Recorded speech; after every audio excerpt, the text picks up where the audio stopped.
All right. I think we are good. Microphone's working. Good. Okay. So let's look at where we are in the class. We're winding down. We're almost done.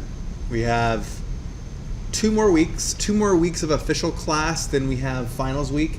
So just to kind of refresh you on how the last couple of weeks will work, as I mentioned earlier, they are very essential class days because we do a lot. We do a lot in these next 2 weeks. So, thank you everyone that's here. I know it's finals week, and I know typically this is the class that kind of suffers from it because everyone's very focused on studio and whatnot, and amongst all the other classes that we all have. So thank you for being here. You will certainly benefit from the attendance. I promise you that. So where are we? We have 4 more weeks of class plus finals week. So what we're going to be doing today is we're going to be focusing on the post-production aspect from Sketchup to Photoshop. Okay. So for the most part, everyone should be pretty close to done, if not done, with their SketchUp models for the cabin. Okay. So I will be doing today's presentation as if you're done with your cabin. Okay. If you're not done, hopefully you can finish that here pretty quickly today.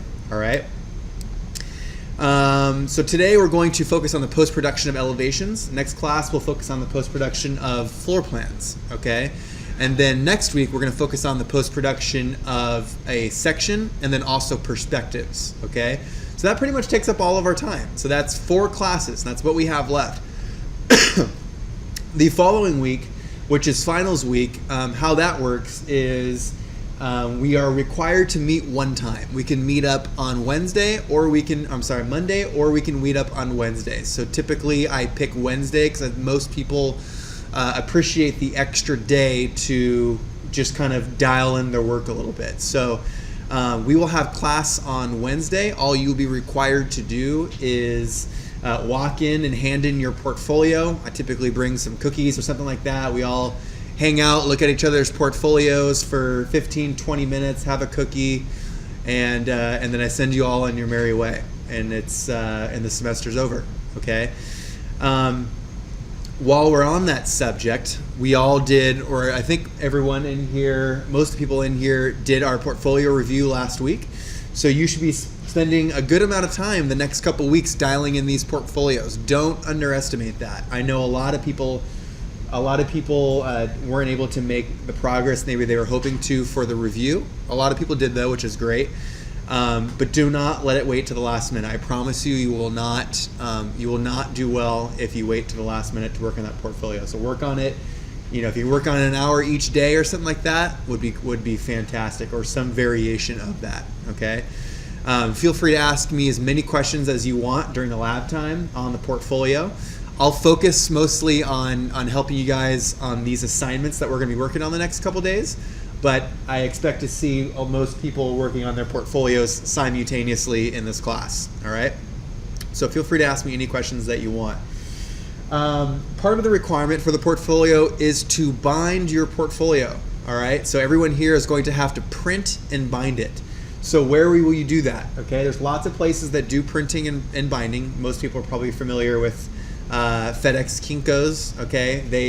They do a pretty good job. I don't think they do the best job. They're just kind of your everyday printer, and they're kind of expensive. They will bind it as well with a couple different binding options. The most popular is the spiral bound. That's kind of the cheaper option.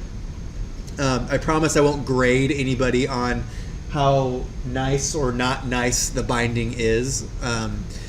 I think at least everyone can do this spiral binding. It doesn't cost more than like $5 to do that on top of whatever the cost of the printing is.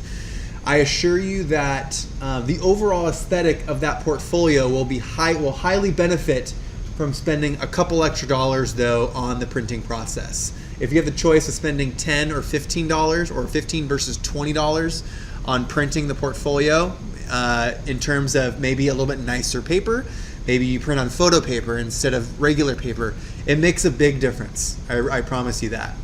Having a nice thick cover on the front or having a nice clear cover on the front, all of those little Details make an overall impact on how the portfolio feels when you turn each of the pages and you actually look at it, okay? And you pick it up and you hold it and you flip through all the pages. So those are all things to think about, all right? Pay attention to your binding. How thick is the binding you're going to have? How does that play an effect in terms of what kind of content is in the middle of your portfolio on that binding area?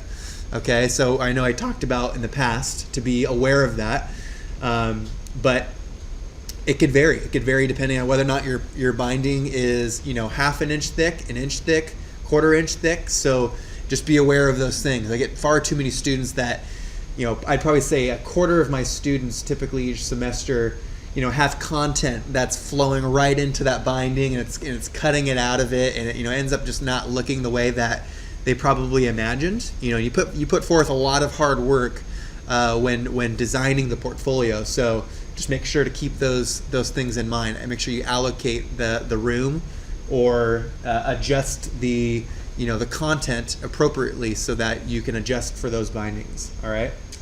So spiral binding is an option. You can also find the little plastic clip-on ones that are more of a seamless binding. You can go on YouTube as well, and you could bind it yourself. There's lots of really cool ways to bind, just like, you know, actual book would be bound. You can actually do it pretty easily if you go online and look at a simple YouTube video of, you know, how to bind a presentation or how to bind a book. You'll get lots of great ideas. Okay. When I did my portfolio when I was in grad school, I made my cover. I got some nice thick cardstock. I had a little extra time. I took it to the laser cutter and made some cool little patterns and designs. I did one time where I took I went to Tap Plastics over, I think there's one actually in Pleasant Hill, actually right down the street, Tap Plastics, and I had them cut me out a little piece of like 8.5 by 11 plexiglass. Made it opaque. I even printed on the plexiglass. It was kind of cool. So there's lots of really cool ideas that will make a really big visual impact on that portfolio. I hope a lot of people, if you spend the time on doing that, you know, you may very much use this portfolio or use components of this portfolio towards your college portfolio or even a future job, portfolio. So the extra effort that you put forth in the portfolio for this class will be rewarded, because you'll be able to use these, you know, a lot of these pieces later on in life. So the extra effort now will save you time down the road. All right. So just some things to think about as we wrap up this class. We're nearly almost done. All right.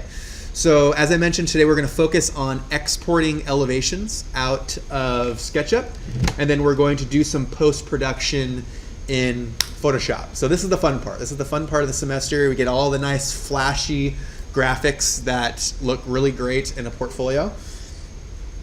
And they're usually the pieces that most of the students are very proud to keep at the very end. So it's really the culmination of everything that we've done this entire semester. All right, so today for exercise, I think we're on exercise 30. So we'll have exercises, maybe 29 or 30, let's just see.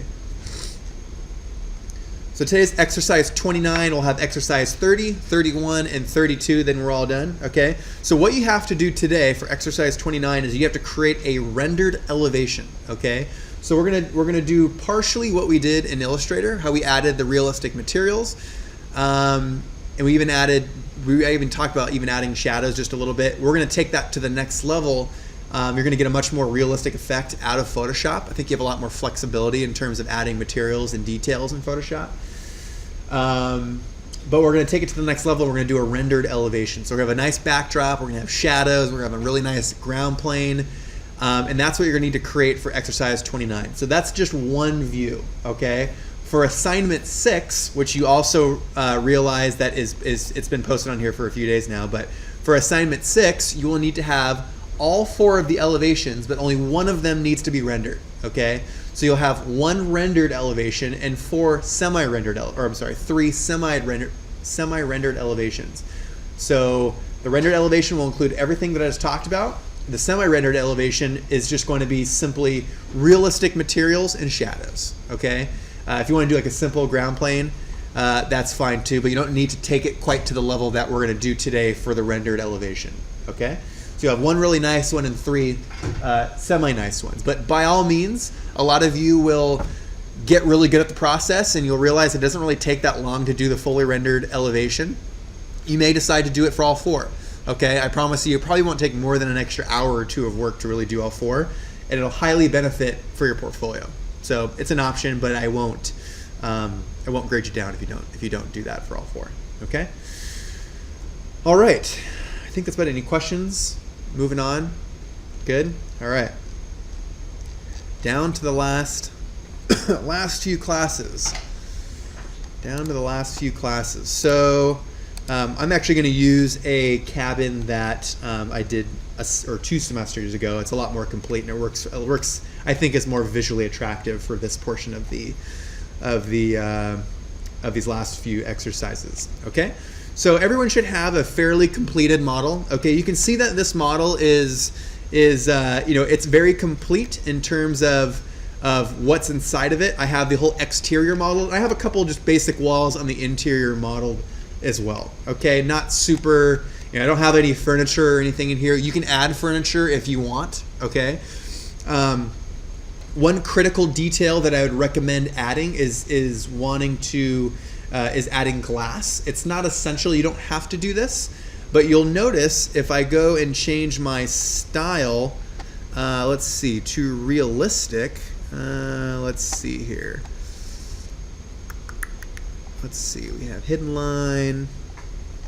Let's do color sets. Actually, hold on one second. Assorted styles. I'm thinking default photo modeling. No, one second here. Okay, so like here's the actual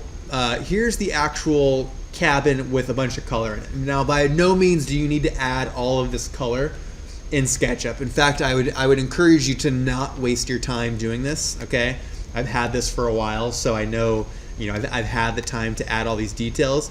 I promise you, there's always 1 or 2 people that will use all of the SketchUp materials and not add them in Photoshop. I can always tell. I promise you that. And you'll get much better results adding it in Photoshop as well. But what I'd like to actually focus on is adding the glass. Okay. So to add the glass, and the reason why I say add the glass is just the fact that it's transparent. Okay. If I go back to hidden line view, so I go to let's just go to one of these views. Let's go to hidden line. So default styles, hidden line. So if you go to your hidden line view, this is what we're actually going to export, very much like what we did for the Francis Ching house. But you'll notice that the windows are still transparent. Okay, so when I do set up an elevation or I do set up a perspective, I can still see some spaces inside the house. So how might you do that? Okay, so if you go over to the paint bucket tool, okay, you go to paint bucket, you'll notice that you have a variety of different materials. Okay, so let me go back to my semi-rendered, let's see, styles. Let me go back to that semi-rendered view so you can actually see this happening.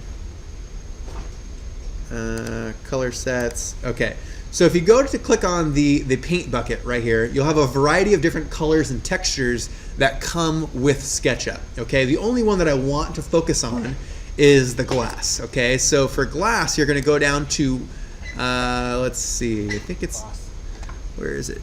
Right here, glass and mirrors. Okay, so if you click on glass and mirrors, you'll see that you have the option for translucent glass gray, translucent glass blue, amongst several other glass options. Okay, if you click on one of those, okay, and you click on and you start to click on the different planes, they will become transparent. Okay, so for example, let me double click on this. Right now it's all grouped together. So right now, here's this glass block texture. If I click on that face, you'll notice that I get glass block, okay, but it's not transparent. So that would be the same effect as if you would add any other material, like wood or the red mullions or something along that. Okay, if I click on transparent glass blue and I re-click on that, that's now a transparent window. Now you'll have to do that for both the exterior and the interior surface. Okay, so likely your window is probably 2 surfaces. Okay, even if that window is only a 1/4 inch thick, there's going to be 2 surfaces. There's going to be one on the one side of that 1/4 inch thick, and there's going to be one on the other side. So you'd actually have to apply that material on both sides, okay? Otherwise, you won't have the same effect. But if you're going to add any materials to the project, I would simply just add the glass, okay? That will go a long way. It'll add some extra depth to your perspective. Not really so much of your elevation or your section. Maybe actually a little bit for your section, but it'll go the longest way in your perspective, okay? Because in your perspective, you're not looking at it in a straight-on view, and you'll actually see through your windows if you have them. So it'll add for a very nice effect, okay? And the nice thing about when you add that transparent glass material to your cabin, even when you go over to hidden line view, so I'm going to go back over to styles, and I'm going to go to let's see, we're going to go from sketchy edges, we're going to go over to default styles and go to hidden line view. You'll notice that the windows are still transparent, okay? So you'll still be able to see through all of those windows. Hint, being able to see the little guy that's out here. So that's good, okay? Because I want to be able to see through the different spaces in the house if you've taken the time to create them. If you haven't taken any time to create them, which is okay, I won't grade you down for them if you didn't, then I probably wouldn't worry about taking this step. But I have a little bit of detail on the inside where I think it would benefit from maybe seeing some of that, okay? So let's move on to the creating elevations and doing some post-production in Photoshop aspect of today's discussion, okay? So what we're going to want to do first, this is a fairly simple exercise, is we're going to want to go ahead and create a scene for each of your elevations, okay? I'll take you through the process of doing one of them, and then you'll need to create the same thing for all 4 as you continue on. So my mouse is thinking right now, and what this is, if by chance you run into your mouse or your computer thinking a lot during this, it's the autosave. So unfortunately, this is kind of a large model. There's lots of detail to it. So give me just a minute. It will stop in a second. I'm going to turn off the autosave. Or I'm going to show you. Because it drives me crazy when it starts autosaving every 5 minutes. So if you go over to, let's see here. Yeah, it's been a while since I've done it here. I'll remember. Let's see. Tools, no. I think it's preferences. So window preferences. Let's see. Files? No. Drawing. Accessibility, workspace, template. Hold on. Find it. Maybe it's not that. I thought it was in a file. Let's see here. I may come back to it. Actually, no, I want to find it because it's going to drive me crazy. Okay, so preferences. Of course, the one that I did not click on. I clicked on every one of those except for general. So go to preferences, general, and then autosave is a good thing, but I'm just going to change it to 10 minutes just so that it doesn't do it while I'm in the discussion, okay? So what you'll want to do is, I'm going to go ahead and pick what I feel is my most prominent elevation, okay? And everyone probably has one of those. Most of the time it's your entry elevation, okay?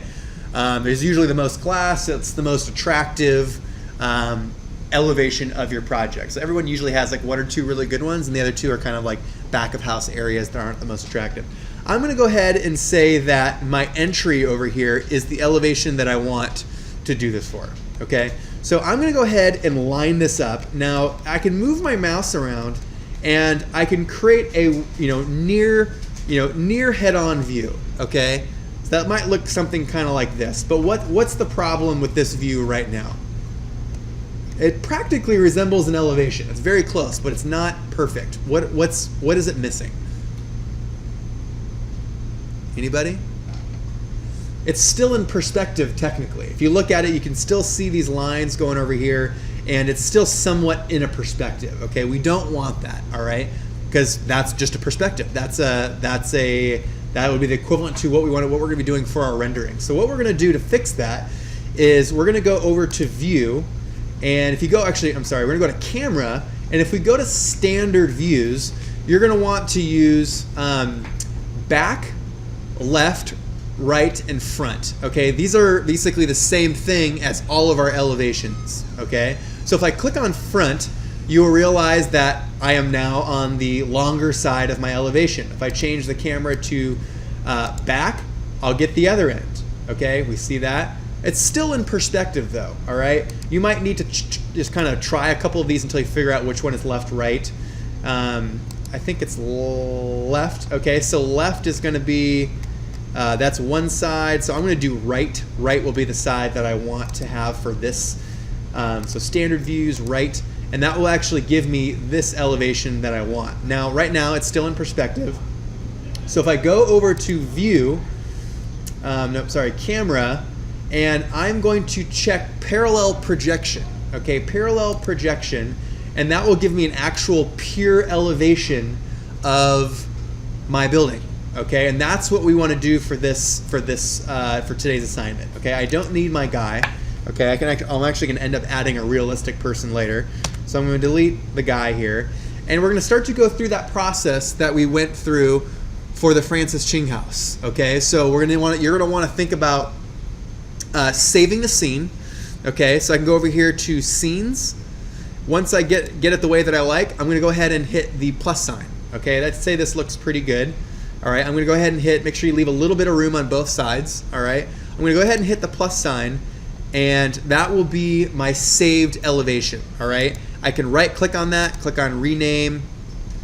Let's see, I'm gonna scroll down and I can call this, I don't know if it's north, east, south, or west, but let's just call it north elevation, and we can start naming all the others accordingly, okay? So, come on, north elevation. Okay, so now we have a scene for north elevation. Then you would go through the same process and create a scene for the other elevations as well. All right, so we need to start exporting this in the same fashion that we did the Francis Ching house. Now, this will be a review. This will be very similar to what we just did. The first step to the export process is you're gonna want to turn off your axes and your guides. So if you go over to view, you can turn off section cuts, you can turn off axes, and you can turn off guides if you have them. I didn't have any in my case.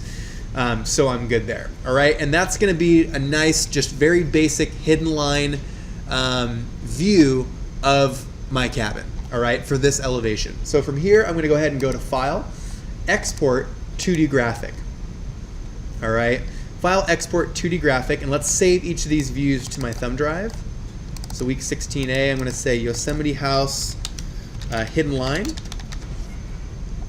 All right, and I'm going to say options. Remember that we want to adjust the pixel size so we get nice crisp line work. All right, if we go ahead and just hit OK, you're going to get pixelated line work and it's not going to look the greatest. Okay, so I'm going to bump up the width to about 3,000. So 3,003, come on now. Oh, sorry, we got to uncheck use view size, okay. And I'm going to go ahead and say 3,000, and then the height will also adjust, okay. So I'm going to go ahead and hit OK, and I'm going to hit export. And that will be our first view, okay? So when we did the Francis Ching house, you probably went through a handful of the different styles, and you probably figured out a few that you particularly like or a few that worked really well for you, all right? So I'd recommend using the same ones or taking a few minutes to look at some others as well. All right, I'm going to go ahead and just pick the same ones because I like them and I think they generally work pretty well. All right, so I'm going to go over to scenes. All right, the first one that I'm going to do is my shadows. All right, remember when you do shadows that you want to make sure you turn off all of the faces. Okay, you want the shadow to be its own independent layer. All right, so I'm going to go over to styles, and I'm going to go to edit, and I'm going to turn off edges. All right, but I'm going to turn on shadows. Actually, let's turn on the edges just really quickly so I can see my shadows actually, how they actually interact with the building. All right. So I'm going to go to shadows and I'm going to turn them on. All right, that's not the greatest look right there. We don't want the entire elevation to be in shadow. Okay, so we're going to want to spend a few minutes just kind of manipulating this until we get a nice semi-dramatic shadow. Okay, so maybe right there, this actual elevation doesn't have a lot of drama to it because I don't have a lot of overhangs in it. The front actually probably would have a little bit more. But you can see here that I do have a little bit of shadow under that overhang, okay? So that starts to do its job, all right? Let's see if I, depending on the time of the year, maybe we do it kind of like that. Okay, so I get some nice little detail in my in the areas underneath my overhangs. Okay, so as soon as I like that, I can then go back over to styles, and I'm going to turn off the edges. All right, and you can see here that now I have just my shadows. Okay, remember, it's essential not to move around the view. Okay, if you move around the view, okay, I want to make sure that it's in the exact same position as the scene that I created. If you don't, they're not going to overlay properly in Photoshop. All right, so from here again, I'm going to go to Export, 2D Graphic. Let's call this Yosemite House Shadows. All right, Export, and remember that it's saved. It'll save all the previous settings. I'll hit Export, and we're good. All right, so I'm going to turn back on edges. I'm going to turn off shadows, and let's export a couple different views that may work well for my cabin. All right, so I'm going to go to Styles, Select, and let's try X-ray. All right, so that's not the one I want. Sorry, I think we actually got to go to Edit. Let's see, I'm going to go over to Face Settings, and I'm going to click on X-ray. Okay, that's what I want. So I actually get a semi-transparent view of some of the other objects inside the building. Okay, so that's the effect that I'm going for. All right, again, I'm going to go ahead and turn off my section cuts and axes if they turned on. All right, and I'll go ahead and export the view. File, Export, 2D Graphic. Let's call this Yosemite House X-ray. All right, Export. All right, I'm going to do one more. I'm going to turn off the X-ray, and I'm going to pick a nice sketchy line style. So I'm going to go from default view to sketchy edges, and I'm going to pick one that I think works pretty well. Let's see, pen black works good.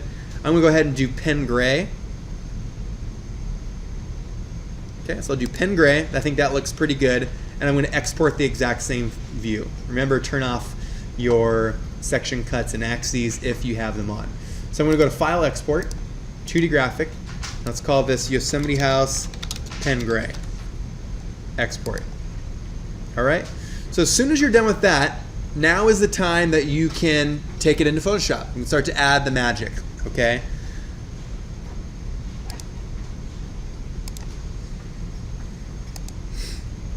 Okay.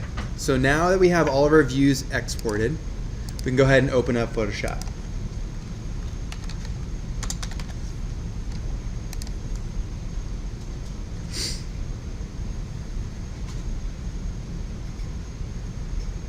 All right, so as soon as Photoshop opens, I'm going to go ahead and open up my original view. Of course, we're going to go through the same process. All of these photos pop up every time. Let's close these. And I'm going to open up that first hidden line view. So I'm going to go to File, Open, and I'm going to go to today's thumb drive. Fall 2017. I'm going to go to Hidden Line, and I'm going to click Open. All right. You can see here that this actually turned out perfect. This is exactly the way that we're going to want it. All right. And then from here, I can go ahead and overlay the remaining views. Okay. So I'm going to go to File, Place, and I'm going to overlay them in the order that I'd like them to look in my layers column. Okay. If you end up not rearranging them in the right process, you know, they can easily rearrange them at a later time. Okay. So I'm going to go ahead and say I want my X-ray on top of that. All right, I'm going to go ahead and hit Place. I'm going to go ahead and put so I'm going to go to File, Place, and add my pen gray on top of that, and we'll hit the check mark. And then on top of that, I'm going to add my shadows. So I'm going to go to File, Place, and I'm going to add shadows. All right. So if we remember back to when we did the Francis Ching house, the next and final step to allowing these to all be transparent is going to be to change the blending mode to multiply. All right, so I'm going to go to each of these layers, and the first process that you're going to want to do is to probably rasterize the layer. By rasterizing the layer, that will allow you to edit and manipulate it later on down the road. So I'm going to go to Rasterize, and then I'm going to change the blending mode to Multiply. All right, and I'm going to do that same process to all of the above. All right, so right-click, Rasterize, and and then I'm going to go ahead and change the blending mode to multiply. And last but not least, we have our shadows. Right click, rasterize, and we're going to change this to multiply. All right, so if we zoom in, come on now. You can see here that I can now see all of the layers that we were originally working with. I have a little bit of X-ray, I have a little bit of hidden line, and I even have a little bit of the sketchy line, which I actually kind of like. It makes it look not quite so finished and final, which is actually a really nice look that a lot of people will really appreciate, even in the professional aspect of it. Okay, you can see here that it's not like super SketchUp-y. Okay, so I get a little bit of that overlapping lines, which a lot of people like, and it won't make it look quite so photorealistic when we finish these next few steps, but it'll make it look fairly photorealistic. Okay, which will be nice. So I'm going to go ahead and adjust it a little bit so that it looks the way that we want it to. All right. So I'm going to say that the X-ray is maybe a little bit too intense. So I'm going to then maybe adjust the opacity of that. All right. So maybe I make that like 40%. It's not quite so intense. All right. If you want a certain layer to pop a little bit more than the other, and the opacity is already at 100%, how would we go about doing that? Somebody, Brian? If you want one of these layers to pop a little bit more than one of the others, say I want that hidden line to be a little bit more intense. Like let's just say I could barely see that hidden line view. How would we go about making that pop a little bit more? Okay, that's good. That's if I want to make it, I want to reduce it, but if I want to make it more and it's already at 100%, what could we do to intensify that a little bit? That is also a possibility, but the easiest way that I recommend is just simply duplicating the layer. Okay, so if I want to go over to the background layer here, which is let's also rasterize it, or double click on the lock. Let's make it a layer. All right, and I'm going to duplicate this, hit OK. All right, I'm going to move it to the top as well. Let's also add a multiply blending mode. Okay, and now you can see. Can you see how that, I don't know if you can see it on the screen here, let's see. Yeah, you can actually see how that line work is now a little bit more intense, which is nice, okay? I think that's actually a nice little effect there. So I'm gonna go ahead and leave it at that. So now we can start to take the time to add the rendered portions of this elevation, okay? So the first thing that I'm gonna do is I'm gonna add a ground plane, all right?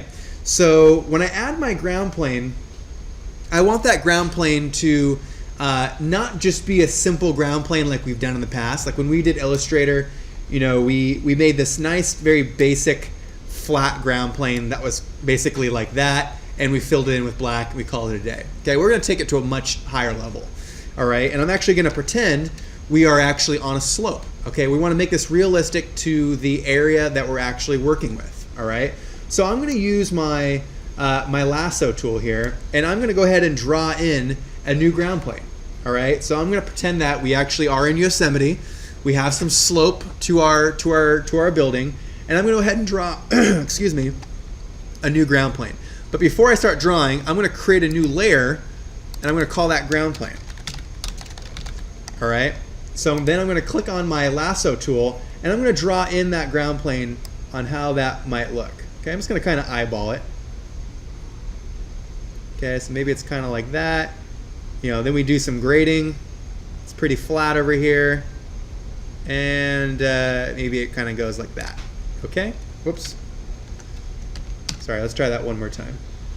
So let's start up here. We're going to go downhill a little bit. Then we're nice and flat because we did some grading for the house. And then we kind of went downhill. And then you're going to want to draw all the way around bottom and connect it. Okay. If you need to fix it, I can always click on one of my other lasso tools. So for example, I don't want to have such a severe drop right here. I'm just going to hold down Shift. Okay, Shift is the plus button, and maybe I go like that. Okay, you can see here how it added that little segment in. Okay, I want to also fix this right here.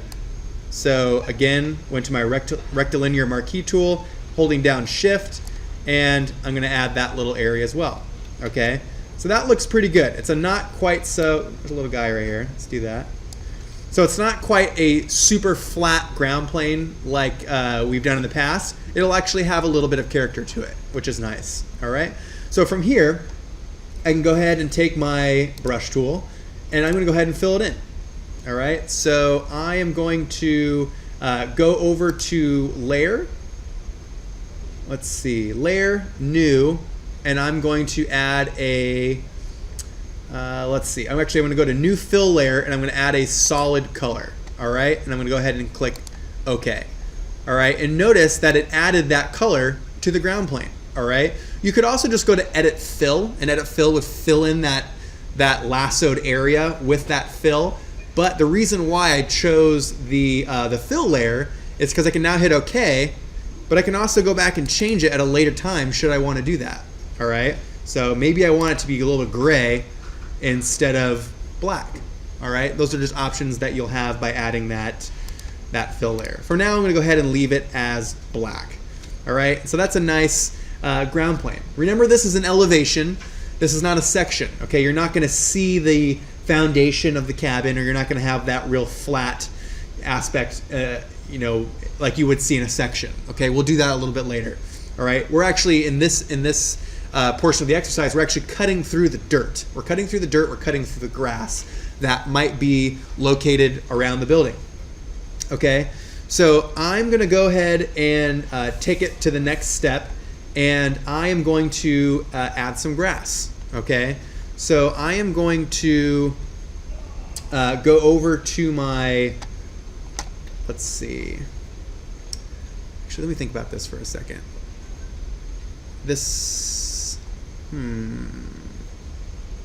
I'm actually going to back up. I'm realizing that as I go towards the grass, I don't think the layer mask is going to work that way I want to do it. Let me back up just a step, okay? I am going to actually fill it. I'm going to go ahead and actually fill it the way that I was originally going to do it. So instead of adding the layer mask, okay, we have the new ground plane layer, and I'm going to go to Edit Fill, and I'm going to fill it with black, or whatever color you want. It doesn't have to be black, it could be gray, it could be white. That's up to you. I'm going to go ahead and hit OK. We're going to get the same effect. Because I'm going to add this next level of detail to it, I'd prefer to actually not have that layer mask. Okay. So from here, I'm going to go over to that clone stamp tool. Okay. I'm going to click on clone stamp. And remember when we did we were working in Photoshop and we looked at how to use the grass clone stamp. Okay. We're going to go ahead and do the same thing here, and we're going to add some detail to our ground plane. Okay. So I'm going to go ahead and change my brush right here. I'm going to go ahead and click on the little drop down arrow, and I'm going to change the brush to 134, which is our grass brush. All right. Then once I've selected the size, I'm going to go ahead and say maybe about 60 or 70. All right. I'm just going to kind of take an arbitrary guess for now. We'll see how big it actually is in a second. I'm going to hold down Alt. I'm going to select the color from my black ground plane. Okay, I'm going to select the color from my black ground plane, and I'm going to start to add that brush along the edge. Okay, see what I'm doing there? So it actually gives a much better texture to the ground plane versus just a solid line. Okay, so that actually looks pretty good. I'm going to go ahead and finish that all the way along the edge of our ground plane.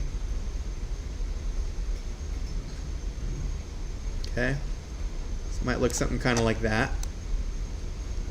All right, and I'm going to finish all the way through.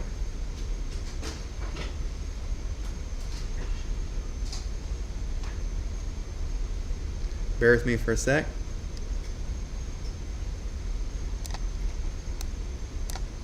Remember, as you're doing this, if you watch my cursor, does everybody see the little X, the little crosshairs below that?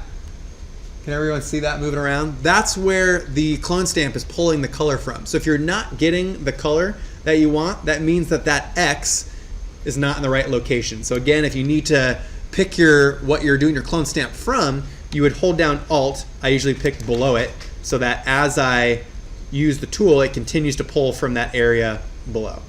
All right, and I can continue adding that grass along the top edge of that ground plane. All right, so we're almost done. Let's pull it from over here. And voila. Okay, if you want to add a little bit of extra texture to it, you can maybe up the size a little bit, and you could add some little patches of, you know, some taller grass, like that.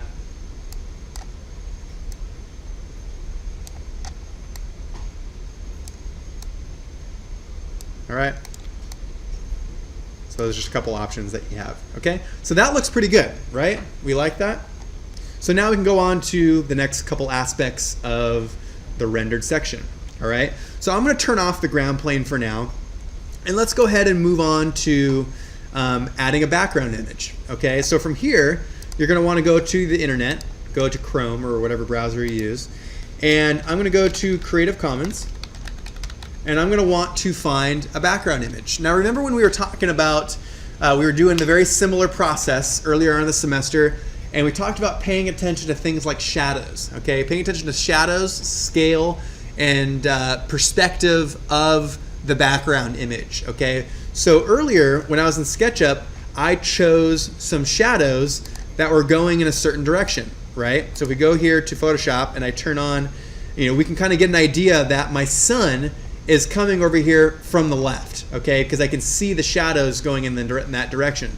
So when you're online and you go to Creative Commons, you're gonna wanna make sure you pick the appropriate background image, okay? So that the shadows actually look like where the sun appears to be coming from the background image, all right? So creativecommons.org, and search the commons. I'm gonna click on Flickr. All right, I'm gonna say, maybe Yosemite Meadow.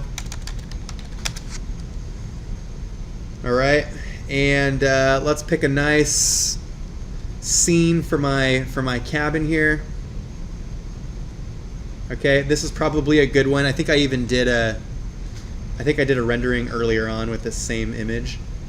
Let's choose this one right here. This is actually good. So I'm going to choose this image right here, and I'm going to go ahead and download the original size. Large or original would work fine. So I'm going to go ahead and download that, and you're going to want to put that in your thumb drive. I think I actually already have this image on my thumb drive, so I'm okay. All right, and I'm going to go ahead and go back to my to Photoshop here, and I'm going to go to File, Place, and I'm going to place that background image on my file. So I'm going to go to Downloads. So let's see, Downloads, there's my picture. I'm going to go ahead and go File, Place. All right, I'm going to go ahead and stretch it to fill my scene. All right, one thing that you're going to want to pay attention to is you're going to want to pay attention to the where the horizon line is and where the ground plane is in the image versus where you created it in or where you created it with this layer right here. So if I turn this on and I actually move it in front of it, I can actually see that I'm pretty close. That's actually really good. Okay, if I wanted to move it down just a little bit, maybe kind of like that would be okay. I can do Control T for transform. I can stretch it just a little bit, or I can, if I want to stretch it proportionally, I can do something kind of like that. All right, and I'd say that looks pretty good. So I'll go Place, and I'm going to turn off my ground plane. All right, I'm going to move this background layer to the actual background. So I'm going to move it to the very back. All right, layer 0 wants to be, I'm going to change it to multiply just for now.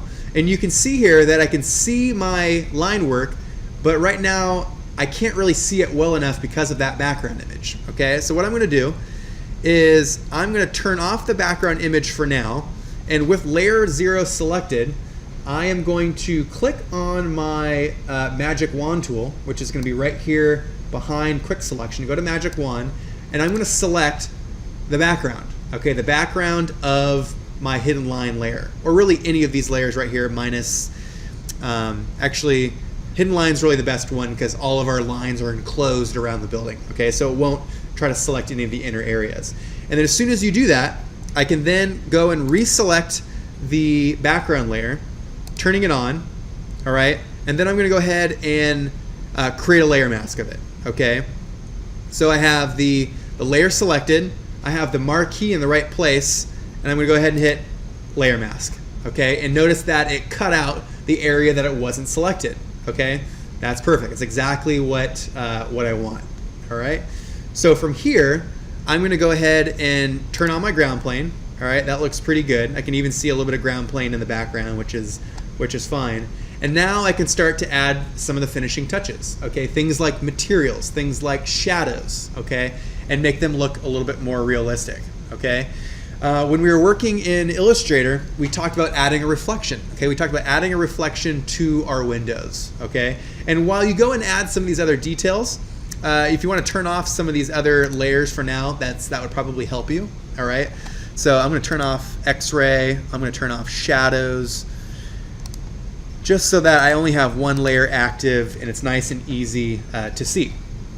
All right, so I'm going to go ahead and place, let's go ahead and find some clouds, okay? If you don't want to use clouds, you can also use another similar image of Yosemite, okay? Because the reflection might look really nice with some trees or something like that in the reflection, okay? So I'm going to go to File, Place. I've already downloaded these images, but I guess, like we did in the past, you can just go to Creative Commons if you don't have one yet and find a good background image for you to use, okay? So let's see, I already have a few downloaded and I'm gonna pick maybe this one right here for my reflection image. Notice that I've even called it reflection image. And I'm gonna go to File, Place, and I'm gonna make it a little bit bigger so that it is about like that. Notice that my horizon line is again still in the same place. All right, and I'm going to fill it so that it fills basically most of the area of all of the area of my cabin, okay? So I'm going to get some tree in the reflection. I'm even going to get some sky in the reflection as well. So that's going to look pretty good, all right? So as soon as I like that location, I can go ahead and click on my arrow or the check mark, and I'm going to go ahead and place it, all right? And we're going to do that same process that we did earlier in creating a layer mask. So I'm going to use my magic wand, and I'm going to select all of my reflective surfaces. All right, so I'm going to click on any clue on why it did that? Any guesses? So why did it not select my window that I wanted to select? Because I have my reflection image layer selected, so it's actually selecting the area from that layer, even though it's not turned on. Okay, so that's okay. Control D is deselect. I'm going to go back and click on layer 1 or layer 0. All right, and now I can go through here and I'm going to select all of my reflective surfaces. All right, I don't think I actually even have a door here, but that's fine. All right, so I'm going to go ahead and select all of my reflective surfaces. And I'm going to change this to the quick selection tool. All right, just so that I can actually get these details a little bit better. All right, that's close enough. Let's see here.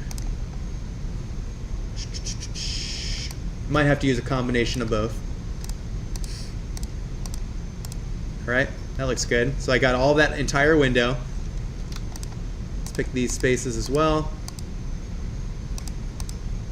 Okay, and I have that entire window as well. So that looks pretty good. I like that. So from here, I can go ahead and turn my reflection image on. All right. And I'm going to want to put that reflection image above the layer that it's working with, okay, just like so. And then from there, in fact, let's put it above my copy, okay, because I actually want the reflection to be towards the top of my layering, okay. So from there, I can go ahead and with the reflection image in the background, in which right now, actually, I'm going to move that image. Whoops.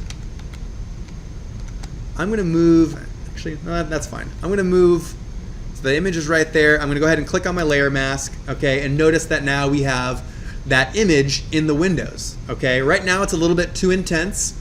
You can make some adjustments to it if needed, all right. So if you need to add an adjustment layer, that's one option, okay. So I could go to Layer, Adjustments, Brightness and Contrast, hit OK. Whoops, I added it to my, I don't want to add it to my layer mask. So let me back that up just for a second. So let's try that again. Layer, or let's see, Layer, New Adjustment Layer, Brightness and Contrast. Okay, perfect. I'm going to move it just above my reflection, my windows. All right, remember Control-Alt-G will apply that layer or that adjustment layer only to the image that's below, okay? So I'm going to maybe make this a little bit brighter. Okay, that just changes it just a little bit. And I'm going to reduce the opacity of the image maybe by 50%. Okay, maybe even a little bit more. It's still kind of intense, maybe like 30%. All right, so that looks pretty good. That's fine. So I get a little reflection of the trees that are in the background, and I get a little bit of sky. So that's a nice little texture and variation. Okay, so that's adding the reflection to the windows. Now, let's go ahead and add a couple more details to finalize this elevation. I'm going to add some materials to the elevation, and I'm also going to detail my shadows a little bit. All right. So to add some materials, you probably need to ask yourself, what are those materials? Okay, I've already downloaded the realistic textures. Again, you can go over to Creative Commons. You could say seamless brick texture. All right, and here's a whole bunch. A lot of these would work really well for this cabin. Okay, I like this one right here. This is a good one. So I even used it earlier in the semester. I'm going to go ahead and download a pretty large version of this. All right, and that'll be a good brick for the base of my cabin. All right, I may add some wood for some of these beams that we have up here. All right, and I can add some detail to my mullions. Okay, some of the details though, you may just add a color to. Like my mullions, I think I could probably just add a color to. All right, so I'm going to click on layer 0, and I'm going to create even a new layer for some of these colors. Okay, so I'm going to click on layer 0. Let's go ahead and call this detail colors or something like that. All right, I'm going to click on layer 0 and again select my magic wand, and I'm going to select my mullions. Okay, so that's one area that I could add some detail to. Hold down the shift key so that I can use my plus sign and add this little area as well. And then from there, I can go ahead and click on my detail colors.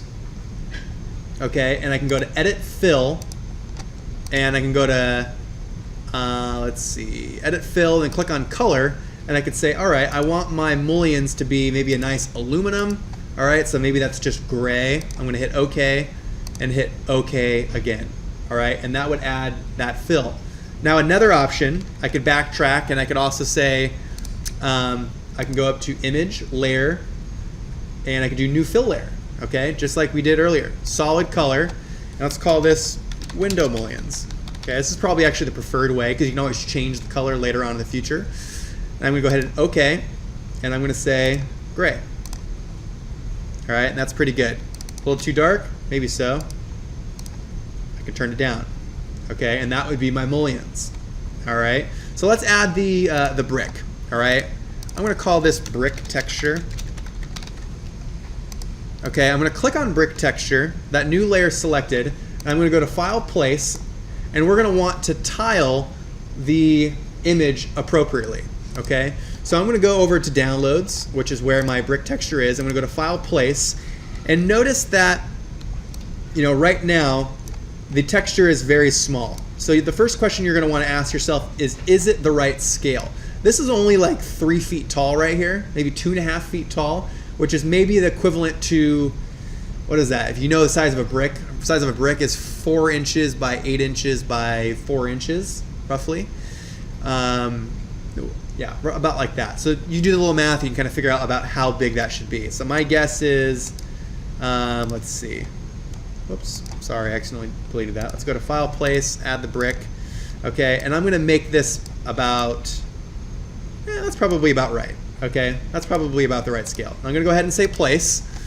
All right, and I'm going to go ahead and tile this as needed. So there's one image. I can right click on the layer. I'm going to hit Duplicate Layer. Okay, and I'm going to move it over like so.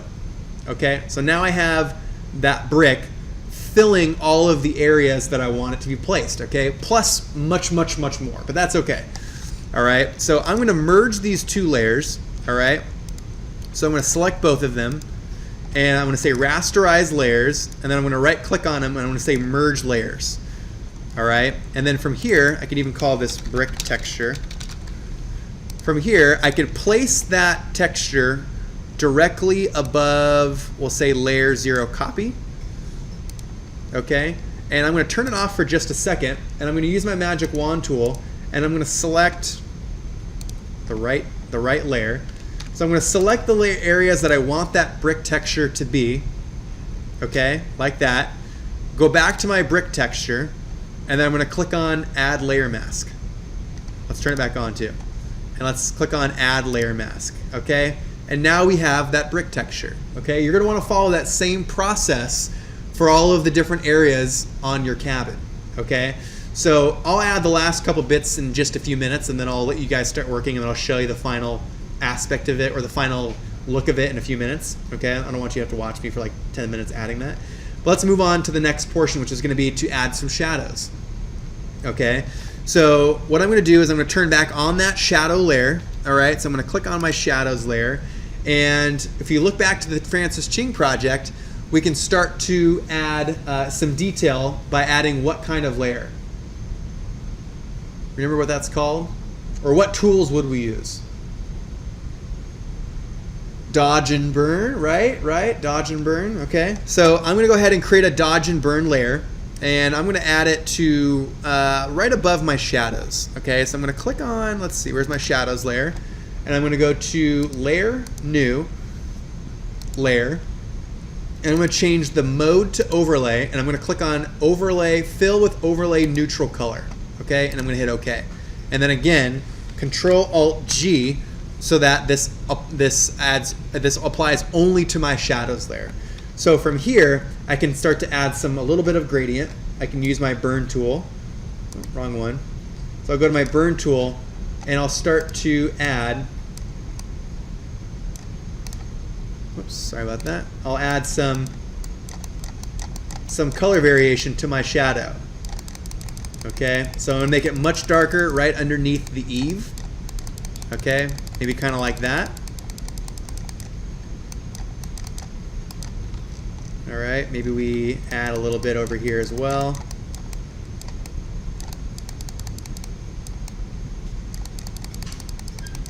Okay, if we back it out, you can kind of see that taking on a little bit more dimension. That's really nice. All right, and I'm going to do the same thing.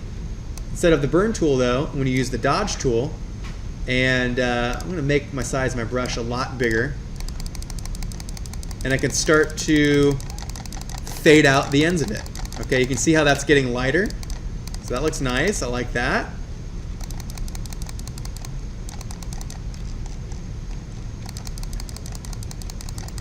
Okay, can anyone guess why I chose the larger brush versus the small brush? So remember when, the type of brush that I'm actually currently using is, well, this one right here. So you'll notice that there's a gradient to that brush. So the larger the brush, the larger that gradient is. I can have a lot more of a gradient to that shadow.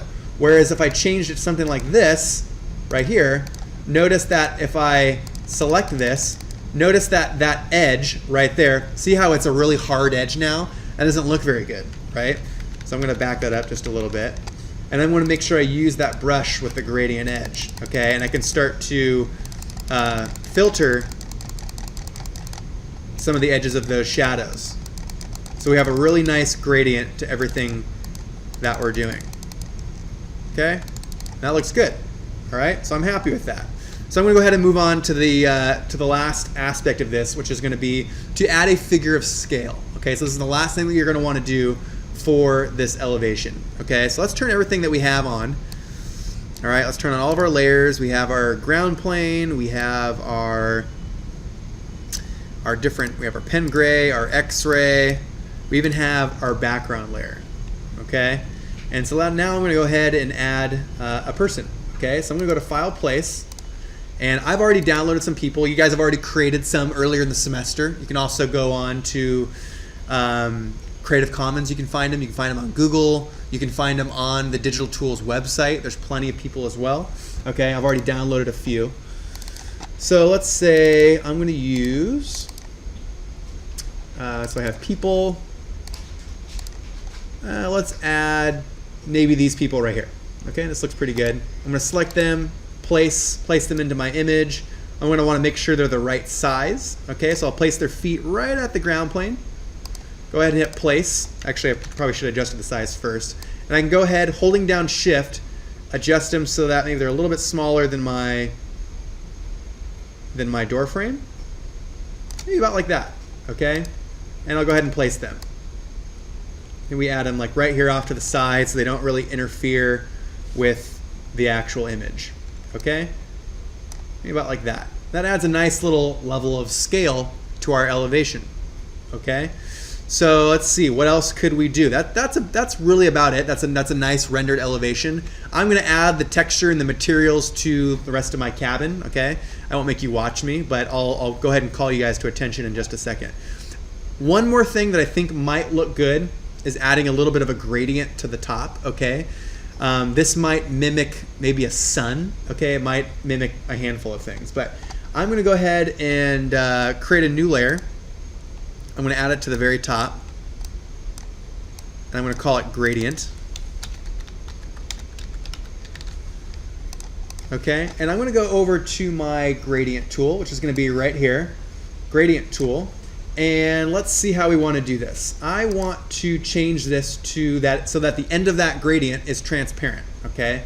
This one right here, so that I can add a color, and then as I fade it, it goes to clear versus an actual another color, okay? So let's see, this looks pretty good. Just looking at all the different settings that I have. And if I start here at the top, all right, I can go ahead and drag my arrow down just a little bit, like so. And that starts to give me a little bit of that gradient. Now ideally, instead of black, I would like white. All right, so let's see here. Let's see, where are my gradient settings here?